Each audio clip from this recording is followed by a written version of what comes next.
მაგიტო შეიქმნა ეს ორგანიზაცია, რომ წამება აღარ ყოფილიყო ქვეყანაში. მსგავსი სერვისი ჩვენს რეგიონში არ არსებობდა და არ არსებობს. GCRT თავისი მანდატით ფაქტობრივად დგას ადამიანის მხარეზე. ეხლა დგას რეპრესირებული ხალხის მხარეზე. აქ მოდიოდნენ ზვიადისტი პოლიტიკური პატიმრები, რომლებსაც უაღრესად მძიმედ ექცეოდნენ ციხეში. წამება ჰქონდათ გამოვლილი. დასახვრეტად გაყვანის ინსცენირების ჯართვლი. აქ მოდიოდნენ პოლიციის მიერ ნაწავები ადამიანები. ესეთი ადამიანების თავშესაფარია GCRT. ეხლა ფაქტობრივად რა ფორმითაც საფრთხე და მუქარა, აი ეს სწორედ იმ იმედს არ ყავს უროს. მაშინ დავიწყოთ მე გავხსნია.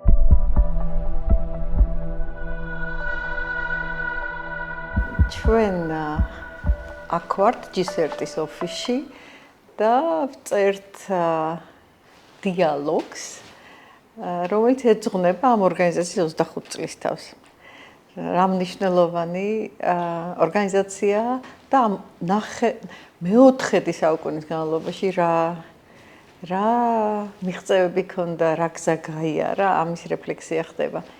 ჯან, ეს ალბათ იყო მეოთხედი საუკუნე იმედის და იმის რწმენის, რომ ჩვენ შეგვიძლია უკეთესად ვიცხოვროთ, ვიდრე მანამდე ცხოვრობდით და რომ ადამიანის უფლებები ყველაზე მნიშვნელოვანი ფასეულობაა, რაც არსებობს, რომ ადამიანის უფლებების და ღირსების დაცვის გარეშე ცხოვრება წარმოუდგენელია და ამის რწმენით მოვდიოდით. მაგიტო შეიქმნა ეს ორგანიზაცია, რომ წამება აღარ ყოფილიყო ქვეყანაში. ნამდვილად. შეიძლება იმის გახსენებათ, რომ სანამ ცენტრს დავაფუძნებდით, ტრავმაზე ვმუშაობდით, ვცდილობდით, რომ გვეპოვა ის ადამიანები, ვისაც მძიმე გამოცდილება ჰქონდა, შეგვეძლო, რა ვიცი, დახმარებაც, მაგრამ GCRT-მ სხვა დონეზე აიყვანა ტრავმა მკურნალობა და ტრავმა რეაბილიტაცია საქართველოში და ესე პირდაპირ შემიძლია ვთქვა და ეს იყოს ასე ვთქვათ ქუდი ჩვენი საუბრისა, რომ მსგავსი სერვისი, ესე მგონია, რომ ჩვენს რეგიონში არ არსებობდა და არ არსებობს. ტრავმა ინფორმირებული, ტრავმა ფოკუსირებული სერვისი, უფლებებზე დაყრდნობილი, როგორც ჩვენ ამბობ, ხერხემალში რო უფლება, ადამიანის უფლება, წამების პრევენცია და ნაწამების ზრუნვა აქვს. მულტიდისციპლინარულობა, რაც ამდენი ხანია არ განხორციელებულა მიუხედავად იმისა, რომ ბიოფსიქოსოციალურ მიდგომაზე ვდგევართ. აი ეს ღრმა და ბედნიერი, ასე ვთქვათ, კომფორტული გუნდურობის განცდა ორგანიზაციაში. ასე მგონია, რომ მოდელი, რაც GCRT-მ შექმნა, ხო, დასარეპლიცირებელია, შესასწავლია. ისიც გასათვალისწინებელია, რომ ღრმა ტრავმაზე მომუშავე გუნდი, ფსიქიკური ჯანმრთელობის სპეციალისტები, ექიმები, სოციმუშაკები, ფსიქოლოგები, იურისტები, რა ვიცი, უამრავი ადამიანი ყოფილა ჩართული, მოსულა და წასულა, მაგრამ ძირითადი ბირთვი მგონი ისევ აქ არის. ამ ადამიანების ფსიქიკური ჯანმრთელობაც როგორი სათუთია ხოლმე, ხო, რადგან ამ ღრმა ტრავმის კონტეინირება უმძიმესია. ამის ატანა ძალიან რთულია. ეს გუნდი, GCRT-ის გუნდი ამის შემძლე იყო და არის. ხო?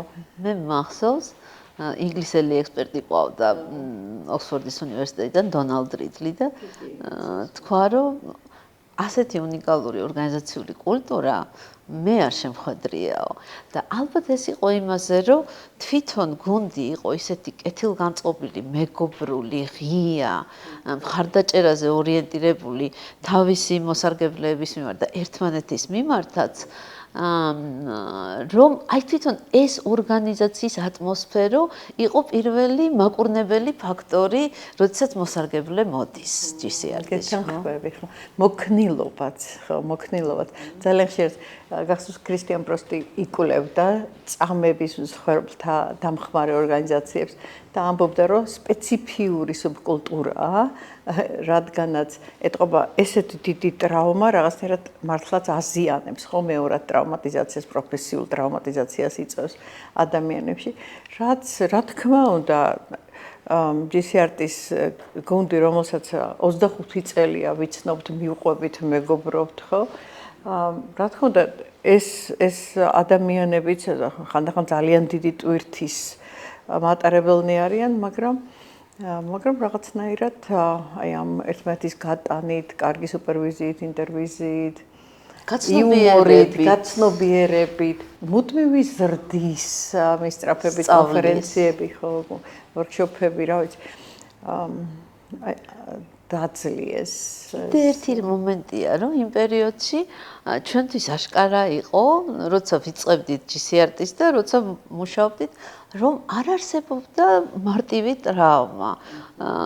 განსაკუთრებით საქართველოში იშვიათი იყო, რომ ერთხელ რაღაცა დაემართა ადამიანს და ვთქვათ, მეტი არაფერი. პირიქით, ესე იგი, სულ კომპლექსურ მრავლობით ტრავმატიზაციასთან ჰქონდა საქმე და იმ პერიოდში ეს დიაგნოზი ფაქტიურად არ არსებობდა კომპლექსური ტრავმის და მახსოვს, რომ როდესაც დავდიოდით საერთაშორისო ფორუმებზე, ერთმანეთს ვეუბნეოდით ხოლმე, რომ არა ჩვენ რაღაცა სხვა გვჭირს, სხვა რაღაცასთან გვაქვს საქმე და აი იმ რაღაცასთან მუშაობა ვისწავლეთ ფაქტობრივად და აი როდესაც 200 წლის მერე შემოვიდა ეს დიაგნოზი საერთაშორისო კლასიფიკაციაში, ფაქტიურად ძალიან ბევრი რამე გვაქვს გასაზიარებელი, ხო? ძალიან სწორია, მართალი ხარ. მნიშვნელოვანია ეს, რომ ნამდვილად გართულებულ ტრავმაზე მომუშავე ორგანიზაცია, რომლის რა ვიცი, ოცოდნა და გამოცდილება არ უნდა დაიკარგოს, რის საშიშროებაც არის თქვათ ახლა, მაგრამ ასევე ისიც მინდა ვთქვა, რამდენმა ვინმემ კონტრიბუცია შემოიტანა, ვთქვათ, მინდა ვამიკ ვულკანი გავიხსენო, მინდა ჩვენი ფრენკ ოკბერგი გავიხსენო, ბორის დროზდეკი, რა ვიცი და ქრისტიანი ახსენე. ქრისტიანი, ბერთოლდ გერსონსი. რა ვიცი, ბევრი ვინმე. ჯონ ბისონი. ჯონთან ბისონი ნამდვილად სახსენებელია.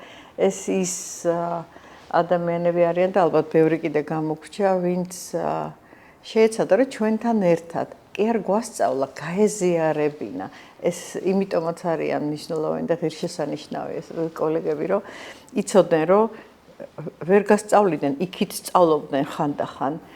მაგრამ იქნიდან პირობებს შენ გესწავლა. ვალიდიზაცია გააკეთებინა შენი გამოცდილებით. ასე რომ ძალიან მნიშვნელოვანი ამ ორგანიზაციის ბაზაზე, ასე ვთქვათ, ამ ორგანიზაციის გამოცდილებით შეიქმნა ფსიქოტრაუმის საზოგადოებაც. ეს ორგანიზაცია რომ არ ყოფილიყო, ვთქვათ, ვერ იქნებოდა საქართველოს წევრი ევროპის საზოგადოებისა, ვერ იქნებოდი შენ პრეზიდენტი ამ საზოგადოებისა, ვერ იქნებოდი ახლა დირექტორთა საბჭოში, ვთქვათ, საერთაშორისო ტრავმა საზოგადოებისა. ანუ ეს არის, რა ვიცი, ბურჯი, შეიძლება ესე ითქვას.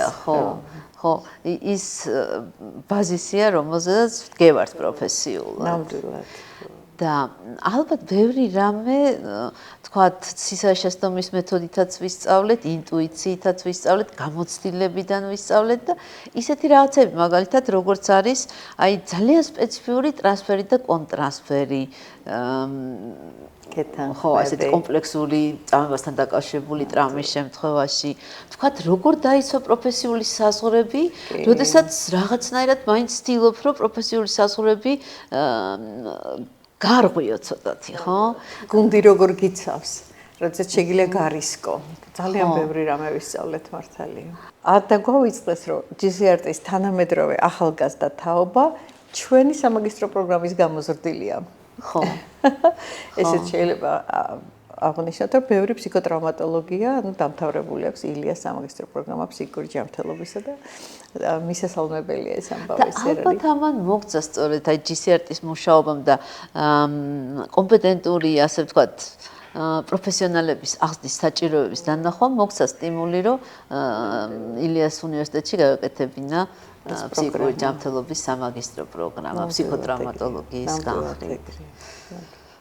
თუმცა ეხლა ისეთი კრიზისი დგას საქართველოში, რომ ფაქტობრივად მთლიანად ადამიანის უფლებებზე ფოკუსირებული, დაფუძნებული, დაცვისკენ მიმართული მუშაობა ფაქტობრივად სამიზნე არის ახლად შემოღებული კანონებისა. და ძალიან დიდი მუქარა ჩვენ სივრცეში იმისა, რომ ადამიანის უფლებებზე მუშაობა, ზოგადად სამოქალაქო აქტივიზმი, იმიტომ რომ GCRT თავისი მანდატით ფაქტობრივად დგას ადამიანის მხარეზე, დგას ადამიანის უფლებების დაცვის მხარეზე. ეხლა დგას რეპრესირებული ხალხის მხარეზე, დგას ქუჩის პროტესტში მონაწილე თავდადებული აქტივისტების მხარეზე და აი ეს ყველაფერი, რაც ადამიანის უფლებების ფოკუსს უკავშირდება, ფაქტიურად რეპრესიის და განადგურების სამიზნეა დღევანდელი პოლიტიკის ფონზე. ნამდვილად, იმიტომ რომ მხოლოდ წამება არ არის, თქვათ ეს მძიმე драма, ხო, წამება, მძიმე მოპყრობა, აბუჩათაგდება და ასე შემდეგ, თავისი სიმძიმით მთელ რანჟირებას მოიცავს, ხო? და ეს ყველაფერი ხდება სახელმწიფოს მხრივ. უფლებათა დარღვევა, ადამიანის უფლებების დარღვევა ხდება სახელმწიფოს მხრივ. ანუ და წამება ერთ-ერთი ის უმძიმესი დარღვევა, რაზედაც, რა ვიცი, უამრავი საერთაშორისო მექანიზმი საუბრობს ევროპული და გაერთიანებული ერებისა და რომელიც ფაქტობრივად ავალდებულებს სახელმწიფოს, რომ პრევენცია გააკეთოს. რა თქმა უნდა, თავისი არსით, მიუხედავად იმისა, რომ სამედიცინო, ფსიქოსოციალურ დახმარებას უწევს ადამიანებს, იურიდიულ და შემდეგ, თავისი არსით დგას უფლებათა სადარაჯოზე. და მართალი ხარ, ამიტომაც სამიზნე შეიძლება იქცეს თანამედროვე კონტექსტში. ხო, ფაქტიურად არის კიდევაც სამიზნე. ამ დროს თვითონ GCRT-ის იდეა, აი დაპირისპირებულების დიალექტიკას ეყრდნობა. ეს უნდა ყოფილიყო, ასე ვთქვათ, სადარაჯოზე ადამიანის უფლებების და იმ შემთხვევაში თუ სახელმწიფო, ვთქვათ, დაჩაგრავდა ადამიანს, ეს იყო ძალიან კმეთი და არის ძალიან კმეთი მექანიზმი, რომ დაიცვას როგორც სოციალურად, ასევე იურიდიულად, ასევე ფსიქოლოგიურად, ფსიქიკური ჯანმრთელობის თვალსაზრისით, ანუ ყველა თვალსაზრისით და ეხლა სწორედ ის პროცესია ანტიდემოკრატიული, რომელიც ცდილობს, რომ მოახრჩოს აი ეს პოტენციური დამცველი, სადარაჯოზე მყოფი. მე მინდა ჯანარ დავანახო, თქვათ, ვინც გვიყურებს ან გვისმენს, ის სპექტრი ადამიანებისა, რომლებსაც გაუვლია, თქვათ, აი ამ სერვისში, ვისაც მიუღია ეს გულუხვი უფასო დახმარება 25 წლის განმავლობაში. ესენი იყვნენ ის დევნილები, რომლებიც მართლაც ომის დანაშაულების მსხვერპლნი იყვნენ. ესენი იყვნენ ჩეჩენილ ტოლვილები, ისეთი ნაწამებნი, რომ არ მოუყვები სიმპტომატოლოგიას, მაგრამ ისეთი ნაწამებნი, რომ ფაქტიურად, რა ვიცი, რუსი მილიტარისტების მიერ, რომ აქაც კი რომ მოდიოდნენ საფრთხის და ეჭვის ქვეშ იყვნენ, რადგანაც მაშინ შევარდნაძის საქართველო ჰქონდა და მართლაც რა ქვია, ვაჭრობის სუბიექტები იყვნენ. აქ მოდიოდნენ პოლიტიკური პატიმრები, ზვიადისტი პოლიტიკური პატიმრები, რომლებსაც უაღრესად მძიმედ ექცეოდნენ ციხეში. წამება ჰქონდათ გამოვლილი. დასახვრეტად გაყვანის ინსცენირების ჯათვლით, ხო? დიახ. აქ მოდიოდნენ ჩვეულებრივი ყოფილი პატიმრები, ვისაც რა ვიცი, ზოგს მარილს აჭმევდნენ და ზოგს რა ვიცი, ელექტროშოკით აწამებდნენ. აქ მოდიოდნენ პოლიციის მიერ ნაწამები ადამიანები. აქ მოდიოდნენ დემონსტრაციის დროს დარბეული, დასახიჩრებული დიახ ადამიანები და აი ესეთი ადამიანების თავშესაფარია GCRT, ესეთი ადამიანების დახმარების ცოდნა და უნარია. დიახ, იმედია. ასე რომ ვისურვებდი, რომ ოდესმე სერვისი ასე ვთქვათ, აღარ იყოს საჭირო. აღარ იყოს საჭირო, რა თქმა უნდა, და რაღაც თავის გზას იპოვის, თქვათ, ეს გუნდი რაღაც სხვა რამეს გააკეთებს, ტრავმა სამწუხაროდ გავრცელებულია, თანავე ცივილიზაციის ნაწილია, რა ვიცი, თავისი კატასტროფებით და თავისი ყველაფრით, მაგრამ არა იმ ფორმით, რა ფორმითაც ეხლა არის საფრთხე და მოქარა, ხო? ხო, ეხლა ფაქტობრივად რა ფორმითაც საფრთხე და მუქარაა, აი ეს სწორედ იმედს არ ყავს უროს. რაც ბევრ ათასობით ადამიანს ვისაც გამოვიდა. ის რომ სამართალი პურს ჭამს, ის რომ დაჩაგრულს დაეხმარება, ხო, ქმედითად. ის რომ არსებობს საზოგადოებრივი კონტროლი, რომელიც არ მისცემს საშუალებას ადამიანის დაჩაგვრის სხვა ძლიერ ინსტიტუციებს უთბირებს.